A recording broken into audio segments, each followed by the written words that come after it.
Jika kalian bertani padi, pakai cara ini agar pertanian kalian pasti untung dengan tanaman padi yang subur, sehat, dan panen maksimal.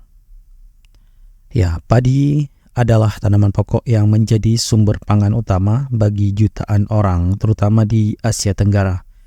Yang memastikan tanaman padi tumbuh sehat, subur, dan memberikan hasil panen yang maksimal adalah tantangan yang melibatkan berbagai aspek mulai dari persiapan lahan hingga panen. Berikut adalah panduan lengkap langkah demi langkah untuk mencapai hasil terbaik dalam budidaya padi. Yang pertama tentu adalah persiapan lahan, di mana harus kita lakukan pemilihan lahan. Pilihlah lahan dengan akses air yang memadai dan kemampuan untuk mempertahankan genangan air seperti lahan sawah. Ya, lokasi lahan harus datar dan sangat baik untuk mempermudah pengelolaan air. Yang kedua yaitu pengolahan tanah. Ya, pengolahan tanah dilakukan dengan membajak atau mencangkul hingga kedalaman 15 hingga 20 cm untuk memecah lapisan keras tanah, meningkatkan aerasi dan mengontrol gulma. Setelah itu lahan diratakan untuk memudahkan pengairan yang merata. Selanjutnya pengairan awal sebelum menanam, genangi lahan selama beberapa hari untuk menekan pertumbuhan gulma dan memperbaiki kondisi fisik dan kimia tanah. Ya, penggenangan juga membantu menyamakan distribusi nutrisi di tanah. Proses yang kedua yaitu pemilihan bibit atau benih dan penyemaian. Ya, pemilihan benih, di mana pilihlah benih padi unggul yang sesuai dengan kondisi iklim dan lahan, dan juga cocok untuk ditanam di daerah atau di wilayah kalian, di mana benih unggul biasanya lebih tahan terhadap penyakit dan memiliki produktivitas yang tinggi. Contoh varietas unggul di Indonesia adalah Ciherang, IR64, dan Inpari. Selanjutnya perendaman dan penyeleksian benih. Ya, rendam benih dalam air selama 24 hingga 48 jam lalu tiriskan. Pilih benih yang tenggelam karena benih tersebut biasanya lebih berkualitas dan benih yang mengapung sebaiknya dibuang. Selanjutnya penyemaian, ya sebar benih di lahan persemaian yang telah disiapkan dengan tanah yang gembur dan subur. Jaga kelembaban lahan persemaiannya dengan penyiraman teratur dan lindungi dari hama. Setelah 20 hingga 30 hari atau setelah bibit memiliki 3-4 daun, bibit siap dipindah ke lahan utama. Selanjutnya penanaman. Yang harus dilakukan yang pertama yaitu penanaman bibit. Ya, pindahkan bibit ke lahan sawah dengan jarak tanam sekitar 25 hingga 25 cm untuk varietas modern atau jarak tanam lebih rapat untuk varietas lokal. Penanaman dengan jarak yang tepat mencegah persaingan antar tanaman dan memaksimalkan penggunaan nutrisi dan cahaya matahari. Selanjutnya pengaturan air. Ya, jaga ketinggian air di sawah sekitar 2 hingga 5 cm pada fase vegetatif awal untuk membantu pertumbuhan akar. Saat tanaman memasuki fase generatif atau pembentukan malai, tingkatkan ketinggian air menjadi 10 hingga 15 cm untuk mendukung pembentukan bulir padi yang optimal. Proses yang keempat yaitu pemupukan. Ya, yang harus dilakukan yang pertama yaitu pemupukan dasar, di mana sebelum penanaman aplikasikan pupuk organik seperti kompos atau pupuk kandang untuk meningkatkan kesuburan tanah dan menyediakan nutrisi dasar yang dibutuhkan oleh tanaman padi.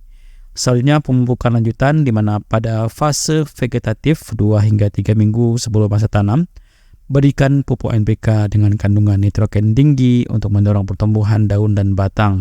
Pada fase generatif 6 hingga 8 minggu setelah tanam, tambahkan pupuk dengan kandungan kalium tinggi untuk memperkuat batang dan mendukung pembentukan bulir padi. Pupuk yang sering digunakan antara lain urea, TSP, dan KCl. Proses yang keempat atau tahapan yang kelima yaitu pengendalian hama dan penyakit.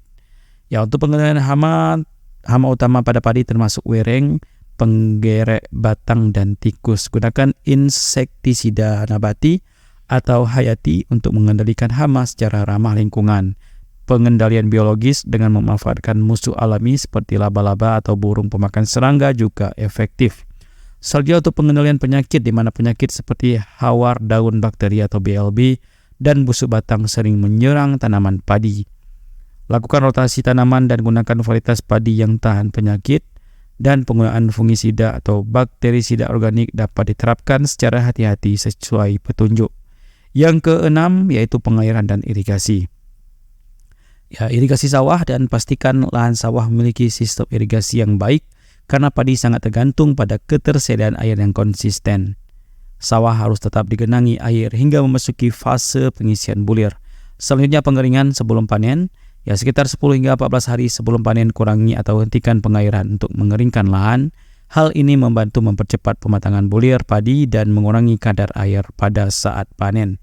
Yang ketujuh yaitu penyiangan dan pemeliharaan. Penyiangan gulma, lakukan penyiangan secara berkala, terutama pada fase awal pertumbuhan untuk mengurangi persaingan gulma dalam hal nutrisi, air, dan cahaya. Penyiangan bisa dilakukan secara manual atau dengan herbisida selektif. Selanjutnya pemeliharaan lanjutan. Selain penyiangan, pemeliharaan seperti pengaturan air dan pengendalian hama serta penyakit perlu dilakukan secara teratur untuk menjaga kondisi tanaman tetap sehat hingga panen. Yang kedelapan yaitu tahapan panen. Waktu panen dilakukan ketika 90% bulir padi pada Malai sudah berwarna kuning dan mencapai kematangan fisiologis. Biasanya padi siap panen sekitar 30 hingga 35 hari setelah berbunga. Untuk cara panennya, padi dipanen dengan cara memotong batang menggunakan sabit. Setelah dipanen, padi harus dijemur di bawah sinar matahari selama beberapa hari untuk mengurangi kadar air dan memudahkan penggilingan.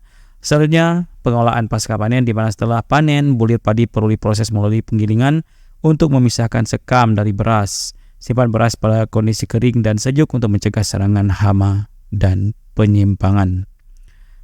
Itulah sedikit informasi terkait dengan tips atau tahapan dalam memulai menanam padi, di mana mengolah tanaman padi agar sehat, subur, dan menghasilkan panen maksimal memerlukan pendekatan holistik yang mencakup pemilihan benih unggul, pengolahan lahan yang tepat, pemupukan yang seimbang, serta pengendalian hama dan penyakit yang efektif. Dengan perawatan yang baik dan teknik budidaya yang benar, hasil panen padi dapat meningkat signifikan sehingga berkontribusi pada ketahanan pangan dan kesejahteraan petani. Terima kasih dan sampai jumpa di video-video informasi bermanfaat berikutnya.